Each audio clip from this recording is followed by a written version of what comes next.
तो हिंदी की पाठशाला में पहले हम जानेंगे, कल हमने क्या किया था।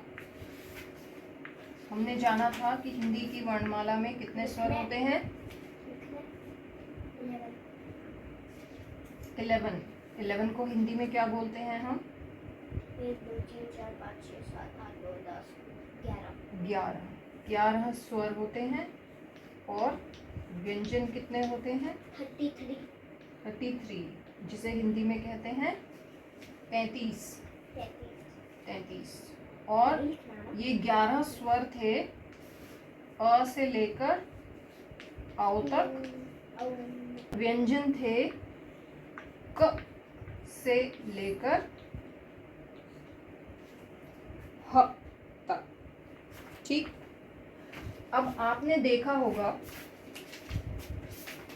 कि हिंदी वर्णमाला के बाद आपको एक ये अक्षर दिखाई देता है, एक ये अक्षर दिखाई देता है, एक ये अक्षर दिखाई देता है और एक ये अक्षर दिखाई देता है। क्ष, त्र, ज्ञ, श्र। इन चारों को हम क्या कहते हैं? क्या आप जानते हैं? इन चारों को हम कहते हैं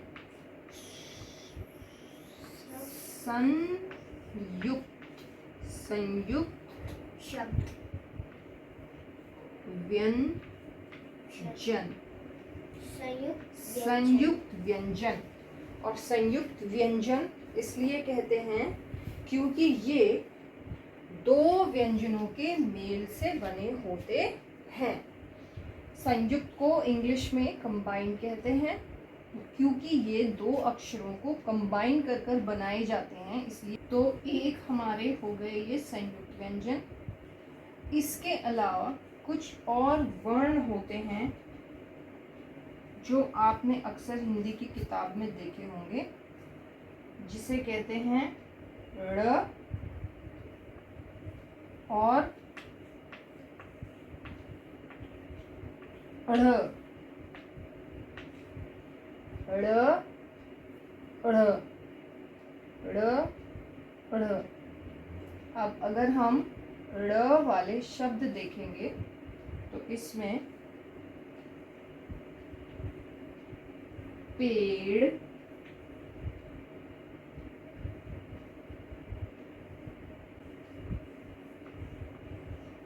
पकड़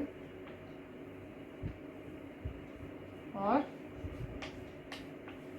मकड़ी, ये 3 शब्द ऐसे हैं जिनमें हम ड़ का प्रयोग देख सकते हैं। पेड़, पकड़, मकड़ी। अब हम आते हैं ढ़ पर। ढ़ हमें किन शब्दों में दिखाई देता है? जैसे पढ़ना, पढ़ना, चढ़ाई,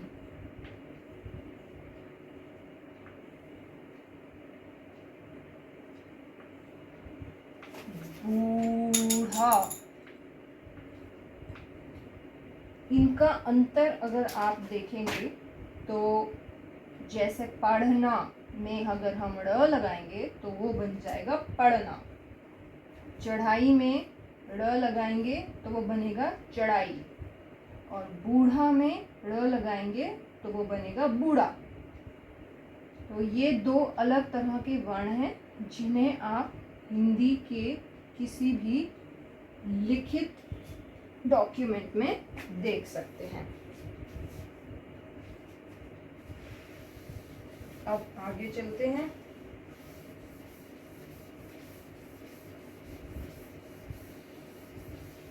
इसके अलावा आपको 2 और तरह के वर्ण दिखते हैं। पहला है ज और दूसरा है फ। अगर हम ये बिंदी नहीं लगाते तो ये है ज, पर बिंदी लगाने के बाद ये बन गया ज। और ये बिना बिंदी के है फ, लेकिन बिंदी लगाकर ये बन गया फ। अब हम इसके दो उदाहरण लिखते हैं और इसके दो उदाहरण लिखते हैं। जैसे ज के दो उदाहरण हो गए बाजार और मजा। ऐसे ही फ के दो उदाहरण हो गए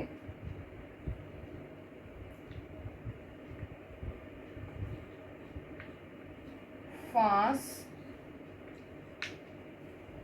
और कुल्फी। ये दो अलग तरह के वर्ण हैं जो हमें दिखते हैं। और इसके बाद एक और है जो है ओ। और ओ, ये ओ स्वर वाला ओ नहीं है। इस ओ का चिन्ह होता है ये, जिसे हम आसान शब्दों में समझते हैं तो कह सकते हैं कि ये बिना बिंदी का चंद्र बिंदु है। और इसकी आवाज होती है ओ, ओ, जिसे आपने देखा होगा कॉफी, कॉफी, या फिर बॉल।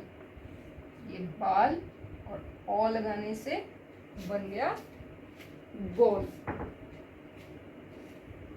तो संयुक्त व्यंजन के अलावा हमें जो अलग तरह के वर्ण दिखाई देते हैं वो हैं ड़, ड़, ज, फ और ओ। ये हो गए अलग अलग तरह के वर्ण। ठीक, अब इसके आगे हम चलेंगे अलग अलग तरह के व्यंजन। व्यंजन कितनी तरह के होते हैं? व्यंजन कितनी तरह के होते हैं? व्यंजन 3 तरह के होते हैं। इसमें पहले होते हैं स्पर्श वाले व्यंजन, दूसरे होते हैं अंतस्थ वाले व्यंजन, और तीसरे होते हैं ऊष्म व्यंजन। स्पर्श व्यंजन, अंतस्थ व्यंजन और ऊष्म व्यंजन। स्पर्श व्यंजन कौन से होते हैं? जो व्यंजन हमारे मुंह के भीतर यानी मुंह के अंदर के अलग अलग हिस्सों को छूकर मुंह से बाहर निकलते हैं उन्हें स्पर्श व्यंजन कहते हैं।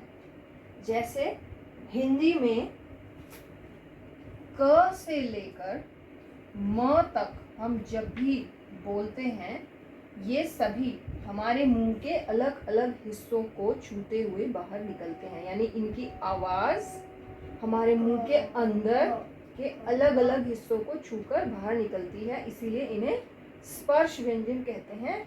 और इनकी संख्या होती है 25 यानी 25। उसके बाद अगला है अंतस्थ व्यंजन। अंतस्थ व्यंजन कौन से होते हैं? जिन व्यंजनों का उच्चारण स्वरों और व्यंजनों के बीच का होता है उन्हें अंतस्थ कहते हैं। यानी ऐसे व्यंजन जिन्हें हम जब बोलते हैं तो उनकी ध्वनि स्वर और व्यंजन के बीच की होती है, उसे अंतस्थ कहते हैं। जैसे हमारे पास 4 अंतस्थ व्यंजन होते हैं, एक य, र, ल और व। ये 4 अंतस्थ व्यंजन होते हैं। और आखिरी है ऊष्म व्यंजन। ऊष्म, ऊष्म जैसे ऊष्मा, ऊष्मा यानी गर्मी। तो ऐसे व्यंजन जिनका उच्चारण करते समय मुंह से गर्म हवा निकलती है उन्हें ऊष्म व्यंजन कहते हैं। जैसे ये भी 4 हैं, श, श, स और ह। अगर आप इन्हें बोलकर देखेंगे तो आपको स्वयं पता चलेगा। श, स, श, ह। तो व्यंजन 3 तरह के हैं, स्पर्श व्यंजन, अंतस्थ व्यंजन और ऊष्म व्यंजन। स्पर्श व्यंजन है 25 यानी 25, अंतस्थ व्यंजन है 4 यानी 4 और ऊष्म व्यंजन भी है 4 यानी 4 और कुल मिलाकर ये हो गए 33 यानी 33। तो आज के लिए इतना ही। वर्ण विचार का अगला भाग हम करेंगे अगले सत्र में।